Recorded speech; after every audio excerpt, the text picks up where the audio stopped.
안녕하십니까. 심리대 LBC 소장 임초롱입니다. 오늘은 진짜 많은 분들이 요청을 해주신 분이에요. 체인지데이즈2의 이 김혜연님에 대해서 좀 분석을 해달라고 하셔가지고 제가 쭉 봤거든요. 솔직히 보는데 마음이 편하지 않더라고요. 20대 젊은 친구들을 심리 실험하는 느낌이 있어. 극단적인 상황으로 몰아붙이는 느낌이 좀 있어서 약간 보면서도 좀 미안한 마음이 있었어. 물론 이제 그런 것들을 통해서 사람이 성숙해지고 그걸 통해서 이 친구들이 원래 원했던 것을 얻어갈 수도 있겠죠. 그래서 어쨌건 저는 이 두 사람을 위주로 분석을 해드릴 텐데, 첫 번째로 여기 있는 이 태환님입니다. 첫 번째로 태환님의 성향에 대해서 오늘 말씀드리고, 다음 회차에서 혜연님, 그리고 이 두 사람이 싸우는 장면들이 있어요. 그 장면을 앞뒤 맥락을 따라가줘야 돼. 그래서 이제 그 장면들을 한 편씩 한번 다뤄볼게요. 아무튼 태환님이지만 어차피 혜연님 얘기도 같이 들을 거예요. 이 두 사람은 241일 오래된 커플이라고 볼 수 있을까요? 오래된 커플이라고 볼 수 있겠죠. 남자친구는 연애의 대부분을 취준생이었다가 이제 막 취업을 한 상황이래요. 그리고 자신은 회사에서 5년째, 이제 6년 차가 되는, 그래서 서로의 시간이 좀 다르다. 그래서 나의 삶은 굉장히 안정적인데 상대방도 빨리 그렇게 안정적인 자리를 잡았으면 좋겠다. 태환님은 이제 상대가 바라는 현실은 이렇게 안정적인 사람, 이미 갖춰진 사람이라고 생각이 드는데, 나는 아직 나이도 어리고 연상연하 커플이거든요. 2살이 더 어립니다. 준비된 것도 없고, 그래서 그때 내 모습이 너무 초라해서 결혼을 이제 두 사람이서 살짝 얘기를 했었는데, 이제 혜연 씨는 29이니까 이제 빨리 결혼을 하고 싶은, 결혼을 이제 사랑하는 사람 만났으면 해야 되겠죠. 근데 이제 태환 씨는 어느 정도 갖춰지고 안정된 직장 이런 것들을 갖춰야 결혼할 수 있다는 생각에서 한 5년 정도가 걸린다는 얘기를 하니까, 혜연 씨 입장에서는 이제 얘랑 헤어져야 되나? 이제 이런 생각을 좀 했었나 봐요. 이런 현실적인 문제들로 투명한 상황이 된 거죠. 그래서 소방 공무원을 좀 준비하려고 맘먹고 기다릴 수 있을 것 같냐는 말에 혜연 씨는 이제 못 기다린다고. 그래서 그 말을 듣고 헬스 트레이너로 이제 바로 진로를 바꿔서 일을 하고 있는 상황이죠. 그리고 혜연 씨는 이제 안정적인 연애를 할 수 있는 사람이 있다면 이별을 고려해 볼 수도 있지 않을까라고 얘기를 합니다. 그래서 혜연 씨는 이 프로에서 초반에는 이별을 고려할 수도 있지 않을까라는 걸 인터뷰에서도 많이 얘기하고, 혜연 씨한테도 약간 뉘앙스를 흘립니다. 혜연 씨에 대한 분석과 싸움 장면에서도 계속 보여드리겠지만, 혜연 씨는 남들에게 자신이 어떻게 보이는가가 굉장히 중요한 사람이거든요. 그래서 태환 씨가 자신을 사랑하는 사실도 중요하겠지만 자신을 사랑하는 모습을 남들에게 자랑할 수 있어야 돼. 그래서 이 사람이 나에게 뭘 했다는 거를 남들한테 알릴 수 있어야 돼. 그래서 자신은 좀 별로지만 얘가 날 너무 좋아해서 이런 뉘앙스로 항상 그걸 유지를 해야 되거든요. 그래서 혜연 씨는 항상 더 괜찮은, 훌륭한, 나와 레벨이 맞는 이제 그런 사람이 있다면 나는 뭐 언제든지 그런 사람을 만날 마음은 있는데, 지금 이 사람이 나에게 너무 좀 적극적이고 너무 헌신적이어서 그냥 그것 때문에 이 사람에게 좀 마음이 열린 상태야. 나는 굉장히 대단한데 그래도 얘가 나한테 너무 대단히 잘해. 이제 그거를 보여주고 싶은 사람이거든요. 이제 그러다 보니까 이제 계속 이별을 고려한다는 얘기를 하고 있죠. 두 사람이 처음으로 이제 제주도에 와서 미션을 받습니다. 이상형 데이트라는 미션을 받는데, 이제 그 네 커플이 등장을 하거든요. 그래서 그 나머지 세 사람 중에서 자신의 이상형과 가장 가까운 사람과 데이트를 할 수 있도록 이렇게 매칭을 시켜주더라고요. 세 사람 중에서 이상형이니까 얼마나 이상형과 매칭이 되겠어요. 근데 혜연 씨가 만난 분은 상당히 이상형에 가까운 분이었던 것 같더라고요. 혜연 씨는 이제 이상형하고 데이트를 하는 건가 이러면서 조금 설렜다라고 말을 하죠. 이제 그게 설레고 이제 기분 좋고 기대되고 약간 이런 상황이에요. 근데 제가 이게 심리 실험이라고 했던 게, 처음에는 이게 다들 이제 예능이라는 걸 머릿속으로 알잖아요. 이게 예능이니까 다른 사람하고 만나면 최대한 뭐 연인처럼 해보고 좀 다정해하고 하고 약간 이런 거를 생각을 하는 것 같아요. 근데 나중에는 그 마음속에 질투가 너무 강하게 올라오고 그 파괴적인 생각, 분노 이런 것들 때문에 스스로 제어를 못하고 어느 순간엔 성숙함으로 흘러가는 이제 그런 것들을 쭉 보여주거든요. 근데 물론 어느 커플은 성숙에 이르지 못하죠. 근데 이거는 지금 처음이다 보니까 이 설렘이 많은. 근데 혜연 씨는 이 설렘이 가장 큰 사람이죠. 왜냐면 어떤 커플은 진짜로 그 둘 사이에 문제를 해결하고 싶은 마음으로 참가를 한 것 같아요. 그리고 여기에서도 태환 씨는 두 사람이 조금 더 잘 지내길 바라는 마음에서 참가를 했죠. 혜연 씨는 자기를 더 돋보이게 해줄 수 있는 남자라면 언제든지 갈아탈 준비를 한 상태에서 참여를 했죠. 그게 이제 조금 차이가 있는 거죠. 그래서 혜연 씨는 자기 먼저 빨리 데려다 달라고 요청을 합니다. 근데 뭐 그게 룰이니까. 근데 뭐 태환 씨는 다른 남자랑 데이트하러 보내는데 기분이 좋을 리는 없죠. 혜연님은 거울을 보면서 화장을 또 하고 있죠. 혜연님은 이 남한테 보여지는 게 굉장히 중요한 사람이에요. 그 외부와 자신을 계속해서 연결을 시켜놔야 되는 사람이고, 그래서 그 가장 많이 핸드폰을 보는 사람이고 가장 많이 거울을 보는 사람이에요. 그게 되게 중요한 사람이거든요. 신나서 화장을 하고 있으니까 이제 태환 씨가 좀 뭐하는 너무 거울 보고 신나하지 말라는 핀잔을 주죠. 근데 혜연 씨는 이제 날씨가 설레는 거다라고 말은 하지만 이제 뭐 날씨는 계속 설렜었으니까 태환 씨는 이제 계속 기분이 안 좋아합니다. 이제 혜연 씨가 만남 장소에 도착해서 간다 하면서 이제 나가는데, 이제 옷 좀 입고 가, 옷 가리라고, 이제 옷 좀 여며 치마 뭐 속살이 다 보인다 하면서 계속 옷 좀 여미라고 얘기를 합니다. 이제 혜연 씨도 못 이기는 척하면서 이제 저 겉옷으로 가렸다가 이제 안 보이는 데 가서 바로 벗죠. 제가 이제 몇 가지 가설을 가지고 태환 씨에 대한 얘기를 해드릴 거예요. 지금 저 부분을 기억해 두시고, 그리고 태환 씨도 이제 데이트를 하러 갑니다. 이제 윤술 씨라고 분과 데이트를 하죠. 키가 되게 크다라고 하면서 키를 먼저 칭찬합니다. 거의 침묵 상태로 별 얘기 없이 이제 계속 가요. 윤술 씨가 이상형이 뭐냐고 물어요. 태환 씨는 나는 좀 밝은 사람.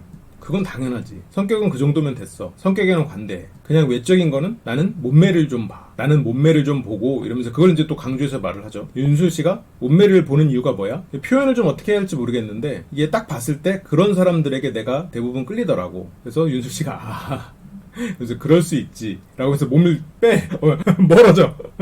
위험하다. 도망치는 약간 그런 느낌이죠. 근데 자, 지금 여기에서 이거 다들 그냥 뭐야 저렇게 센스 없는 사람이야 하고 넘어갔을 것 같은데, 저기서 태환 씨가 말하는 몸매가 뭘까요? 각선미? 아니에요. 각선미가 아니지. 왜냐면 그랬으면 윤수 씨에게 굉장히 매력을 느꼈어야 됐고 혜연 씨한테 그렇게 강하게 끌려 있는 상태가 아니었어야 된단 말이죠. 그러면 혜연 씨의 체형이나 이런 걸 보고 지금 태환 씨가 다른 이렇게 친구로 지내는 것 같은 이런 윤수 씨 뒤에 이제 친구로 지내고 별로 감정 없이 흘러가는 그런 것들이 보이거든요. 그럼 태환 씨가 말하는 몸매는 가슴입니다. 이게 제가 뭐 방송에서 이렇게 얘기하는 건 좀 약간 나도 민망한데, 그러니까 이렇게 말하면 태환 씨가 이 말을 들으면 속으로 들켰네 이럴 가능성이 커요. 다른 분들은 에이 아니야 그럴지 모르지만 그래서 근데 그럴 수 있죠. 자기가 좋아하는 뭐 신체 부위가 있겠지. 사람마다 다 있지. 어떤 사람은 눈이 큰 걸 좋아하고, 어떤 사람은 뭐 허리가 잘록한 걸 좋아할 수 있고, 어떤 사람은 뭐 넓은 어깨를 좋아할 수도 있는 거고, 뭐 사람마다 당연히 그럴 수 있죠. 그래서 실은 여기에서도 태환 씨는 되게 순화시켜서 말한 거예요. 지금 나는 몸매를 바라는 말이 나는 가슴이 큰 게 좋아라는 말이거든요. 지금. 근데 물론 이거는 추론일 뿐이니까 꼭 그렇다는 얘기는 아니에요. 그냥 근데 이렇게 볼 수 있지 않느냐라는 건데, 근데 이걸 의심할 만한 장면들이 꽤 많이 나와요. 그리고 큰 가슴을 좋아하는 남성들이 성욕이 왕성하다라는 연구 결과가 있거든요. 근데 이것도 물론 100% 일치하는 건 아니지. 그냥 이거는 어쨌건 그런 방향성이지 꼭 100% 그런다는 아니죠. 작은 가슴 좋아하면서도 성욕이 클 수 있지. 근데 어쨌건 근데 그런 걸 보면 내가 성욕이 강하니까 이 사람을 성적으로 바라보는 사람이 많을 거라고 생각이 들 수도 있고, 그러다 보니까 자꾸 이 사람의 이런 옷차림이나 이런 거를 더 신경 쓰는 걸 수도 있겠다라는 생각을 아까 그 첫 장면에서도 좀 연결돼서 할 수 있죠. 근데 물론 이건 억지일 수도 있어요. 그러면 이런 태환 씨의 성향을 보면 이 사람은 정서적인 안정감을 원해요. 엄마 같은 사람을 찾고 있어. 이거를 이 사람의 구강기 결핍까지 가면 너무 심한 거고, 이거를 또 어떤 연구는 인정하지 않는 연구도 있는 거 사실이니까. 근데 어쨌건 그 이성을 봤을 때 그런 엄마 같은, 한편으로는 잡아주는 이제 그런 사람을 바라는 사람이란 말이죠. 그래서 그런 성향을 가지고 나중에 이 태환 씨와 혜연 씨의 사이를 봐야 돼요. 그래서 많은 분들은 지금 이 시점까지 체인지 데이스를 보면서 저 두 사람이 헤어질 거라고 생각한단 말이에요. 혜연 씨랑 태환 씨가. 저는 이걸 계속 보면서 두 사람의 사이가 정말 답답하고 괴롭고 진짜 안 만났으면 좋겠거든요. 솔직한 마음으로. 저는 웬만한 그 사람을 나쁘게 보지 않아요. 이 두 사람도 나쁘다고 생각까지는 안 해요. 그러니까 혜연 씨가 나쁘다고 생각까지는 않았는데 태환 씨가 너무 힘들어하니까, 저 사람이 계속 힘들 게 너무 당연하니까 그냥 안 만났으면 좋겠다는 생각을 해요. 진짜 해요. 나는 솔직히 그렇게 생각 안 하는 사람이거든. 근데 이걸 보면서 들더라고. 그리고 그렇게 혜연 씨한테도 그렇게 생각을 해요. 근데 이 두 사람은 그렇게 쉽게는 못 헤어진다는 생각을 하는 거죠. 두 사람이 싸우는 장면을 가지고 그게 왜 그런지 이유를 조금 더 자세히 알려드릴게요. 근데 태환 씨가 이렇게 어떻게 보면 이런 센스 없는 말을 한 것 같지만 태환 씨 자체는 되게 재밌는 사람입니다. 유쾌하고 재밌는 사람인데 여기 좀 어색하고, 그리고 이 자리가 첫 데이트잖아요. 자기 애인을 놔두고 첫 번째로 다른 사람과 한 데이트다 보니까 태환 씨는 되게 조심하고 있는 거예요. 자꾸 자기 원래 애인 생각하고. 그러니까 을이지. 원래 을의 위치에 있는 사람이라고 유추할 수 있죠. 아니고 알지 보면. 어쨌건 이상형이 어떻게 돼? 물어봤더니 웃는 게 이쁜 사람이 좋아하니까 이쁘게 웃는 척을 한번 해봅니다. 이런 거 어떤 사람이 보기엔 귀여워 보이죠. 그리고 자상한 사람. 그런데 태환 씨가 키도 안 보고 물어봅니다. 키는 그렇게 막 따지지 않는 것 같은데? 라고 했는데 태환 씨가 서 있는 거 봤어? 그래서 윤슬 씨가 뭐 어디 서 있는 거, 태환 씨는 그냥 서 있는 거, 키가 커 보였냐 작아 보였냐를 물어보는 거죠. 근데 이게 보면 윤슬 씨는 그렇게 막 그 지금 외모에 대해서 별로 신경 안 쓰고 있는 상황이거든요. 근데 태환 씨도 자기가 어떻게 보이는 게 되게 중요한 사람이에요. 그러니까 제가 이 태환 씨랑 혜연 씨가 그렇게 쉽게 못 헤어진다는 게 여러 가지로 서로가 결핍을 가진 사람들이고 그 결핍을 서로가 잘 채워주고 있고 그리고 성향이 어느 정도 비슷한 면이 있는 사람들이에요. 그래서 이 두 사람의 관계가 생각보다 그렇게 막 쉽게 헤어질 수 있는 관계는 아니겠구나. 생각보다 끈끈하게 붙어 있는 사이구나. 이런 느낌이 좀 들었거든요. 그러니까 남들이 보면 이해가 안 가지. 사람마다 그 결핍의 모양이 다르니까. 저 결핍의 모양을 우리는 갖지 않았으니까 우리는 저 사람의 이런 태도가 이해가 안 가지만 저 사람을 이해하고 저 사람 생각으로서 들어가서 보면 헤어지는 게 나은 건 확실한데 헤어질 수가 없는 이유는 있겠다. 이런 생각이 드는 거죠. 어쨌건 계속 보자고요. 혹시나 이 체인지 데이를 안 보고 이 영상부터 본 분들은 내가 너무 갑자기 이렇게 말하는 게 좀 이상하실 수는 있겠네요. 근데 이제 뒤에 여러 가지 씬들을 회차에 걸쳐서 보여드릴 테니까 그걸 보시면서 좀 같이 얘기를 더 깊이 나눠볼게요. 그런 게 그냥 궁금했다. 근데 나는 보자마자 크다는 걸 느껴서 키 크면 오빠를 잘 봤잖아. 이러면서 그 옷에 대한 이야기, 키에 대한 이야기 이런 게 주제로 계속 흘러간다는 게 김태환 이 친구도 상당히 좀 보여지는 거에 많은 신경을 쓰는 사람이구나. 그런 거를 좀 중요하게 생각하는 사람이구나. 그런 느낌이 좀 들죠.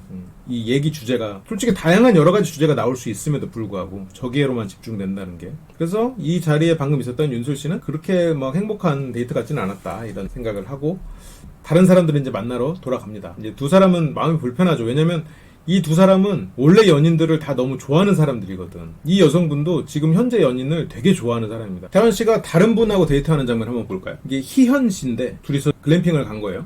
글램핑 맞나요? 한 번도 못 가봤어. 나는 그냥 캠핑이라는 단어밖에 몰랐는데 서로 이제 불을 피우고 이제 여러 가지 짧은 그런 재치 있는 말들로 계속 상대를 웃게 해주고 그래서 희연 씨가 이제 그런 말 합니다. 뭐 웃게 해주려고 했던 그냥 행동에서 나오는 건지는 모르겠지만 나는 그게 되게 좋았던 것 같다. 첫째, 둘째, 셋째 날 중에서 오늘 제일 많이 웃었다. 그러면서 이렇게 칭찬해 주니까 뿌듯해? 어깨 으쓱 올라가? 이제 이러면서 하니까 자기 이제 어깨 낮췄다고 농담을 하면서 상대를 한 번 더 웃게 하죠. 그리고 이거는 게임을 하다가 문장이 나와서 이제 그걸 물어보죠. 고백하면 만날 마음이 있어? 태아님이 지금은 아니다. 우리 만난 지 3일밖에 안 됐고 처음으로 대화 이렇게 해보는데 어떻게 그러냐? 그거 아니다. 근데 희연 씨가 그 말을 되게 좋게 생각을 하죠. 그러면서 돌아오는 길에 이제 그런 말 합니다. 태연 씨가. 근데 너의 이런 솔직함이 되게 평소에 봐오던 사람들이랑 다르다. 보여지는 걸 중요하게 생각하는 사람들이 되게 많아. 내 주위에. 그럴 것 같아요. 그리고 태연 씨도 나도 그 중에 한 명이고 근데 너는 보여주려고 행동하는 사람은 아닌 것 같아. 자연스러워 모든 게 다. 그러니까 알고 있어요. 태환 씨도 자신은 보여지는 게 중요한 사람이라는 걸 알고 있어. 그리고 주변의 사람들도 보여지는 걸 다 중요하게 생각하는 사람들이 많다는 걸 알고 있어. 혜연 씨, 자기 원래 여자친구 혜연 씨가 보여지는 걸 중요하게 생각하는 사람이거든요. 그 중에서도 가장 보여지는 걸 중요하게 생각하는 사람일 거예요. 그리고 지금 이제 혜연 씨가 수영장 데이트를 하러 가게 됐습니다. 다른 사람하고 수영장 데이트를 하게 됐어요. 그래서 수영장 간다고. 수영장 간다고. 그러면서 태환 씨가 수영복 입고 놀겠지. 이러면서 이제 질투 어린 말을 하죠. 방금 캠핑 같이 갔던 희연 씨예요. 난 수영장 진짜 싫어해. 래시가드 입고 이런 거 너무 싫어. 근데 희연 씨는 당연히 수영장 가면 래시가드를 입는다고 생각을 하는 거예요. 태환 씨는 혜연 씨를 잘 알죠. 래시가드 안 입을 거야. 그럼 시원하게 입겠지. 진짜? 이게 벌써 아는 거예요. 태환 씨는 혜연 씨가 자신의 글래머러스한 몸매를 드러내기를 원한다. 이성에게 좋은 인상을 보일 거다. 그 사람은 그걸 무기로 쓰는 사람이다라는 게 사실이든 아니든 태환 씨의 머릿속에 있거든요, 지금. 왜냐면 자기가 그거에 큰 점수를 주고 있는 사람이란 말이죠. 자기가 이성을 볼 때 몸매를 보잖아요. 그 몸매가 혜연 씨의 몸매에 가까운 거고, 혜연 씨가 그걸 가지고 있는 거죠, 그 장점을. 그리고 혜연 씨는 그 장점을 이용할 거다라는 얘기를 지금 하고 있는 거예요. 이런 걸 보면 제가 너무 그렇게 억측하는 건 아닌 것 같죠? 근데 그 가장 최근에 나온 씬에도 그런 장면이 등장해요. 그것을 제 이 가설을 뒷받침하는 그런 장면들이. 그래서 만약 지금까지도 제가 너무 억지를 쓰는 것 같으시면 그 장면까지 기다려 주십시오. 오래 걸릴 거예요, 근데. 네. 그래서 오늘은 일단 태환 씨에 대한 이야기 위주로 좀 했는데 이 체인지 데이스에서 가장 파헤치고 다뤄달라고 한 부분은 이제 김혜연님이잖아요. 김혜연님에 대해서 이해를 하기 위해서 이제 태환님에 대한 이야기를 먼저 한 겁니다. 그리고 다음 시간에 혜연님에 대한 이야기를 조금 풀어나가면서 얘기를 할게요. 왜냐면 그 혜연 씨 같은 경우에는 혜연 씨가 만약 태환 씨가 아닌 다른 사람을 만났잖아요. 지금의 모습이 아닐 거예요. 물론 어느 정도 성향이 비슷한 부분은 있겠죠. 근데 그 정도가 많이 다를 거라는 거죠. 그리고 어떤 특별한 그룹 같은 경우에는 혜연 씨가 완전히 다른 모습을 보일 겁니다. 이제 그런 걸 보면 이 태환 씨와 혜연 씨가 어떻게 지금 맞물려 있는지 그걸 우리가 확인해야 혜연 씨가 어떤 사람이구나. 아, 그래서 저 두 사람은 저런 트러블이 생기는구나. 아, 그래서 저 두 사람은 우리가 이해할 수 없는 저 정도 트러블이 생기는데도 깨지지 않는구나. 이제 그런 게 이해가 가실 거거든요. 제가 오늘은 여러 가지 얘기를 했지만 이거는 이제 다음 시간부터 계속 흘러갈 이야기들의 프롤로그 같은 거라고 좀 생각을 해주세요. 이제 다음 시간부터 좀 더 본격적으로 다루도록 하겠습니다. 그러면 시청해주셔서 감사합니다.